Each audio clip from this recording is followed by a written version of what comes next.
itu kan konteksnya selalu selain daripada Hashem. Makanya di dalam PL sendiri gak pernah ada loh Hashem terus di dalam dirinya, contoh lah Kejadian 1 ayat 1 sampai 3. Di mana di situ memakai kata echad? Gak ada. Justru malah memakai kata barah. Sebelum kata Elohim, Elohim akhiran yod dan mem itu bisa jamak, bisa plural gitu. Tetapi sebelum kata Elohim itu dipakainya kata barah dan sudah menjadi bentuk tunggal gitu loh.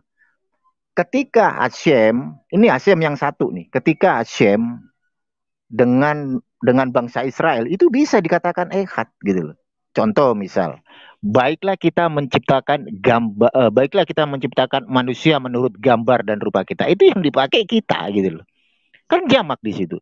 Jamaknya apa? Kalau kita mau berbicara secara rasional ya, bukan irasional, Hashem sedang sidang ilahi. Hashem sedang berbicara kepada malaikatnya untuk menunjukkan ini loh kekuasaan saya gitu. Tetapi kalau itu diperspektifkan dalam konteks trinitarian, maka menjadi irasional gitu loh. Kenapa? Karena Bapa itu bukan putra, Allah Bapa bukan Allah anak gitu loh. Bagaimana bisa dibilang kesatuan dan itu nggak bisa. Secara rasional, logika basic pemaparan manusia nggak akan nyambung. Tadi masih relevan dengan penjelasan ini dari Bro Valen adalah ya mengenai kejadian itu tadi 1 ayat 26 mengenai Allah menciptakan manusia, dikatakan istilah kita di sana ya, yang dikatakan itu merujuk kepada sidang ilahi. Baiklah kita menjadikan manusia menurut gambar dan rupa kita. Sadar atau tidak, Bro Valen di sini sedang melakukan satu tafsiran yang sebetulnya menurunkan derajat Allah itu menjadi sama dengan ciptaan. Dan kalau hal semacam ini ada dalam konsep Islam misalnya, itu akan sangat-sangat menentang tauhid Islam, gitu ya. Atau kalau betul-betul ketat menegaskan keunikan daripada Allahnya orang Yudaism, itu akan sangat melukai perbedaan fundamental antara Allah dengan yang dicipta atau ciptaan. Malaikat itu jelas ciptaan itu. Itu Tanak itu mengatakan demikian. Perjanjian Baru Kristen mengatakan demikian. Malaikat adalah ciptaan, diciptakan oleh Allah, ya seperti itu. Nah, malaikat yang adalah ciptaan ini diajak berunding, ya.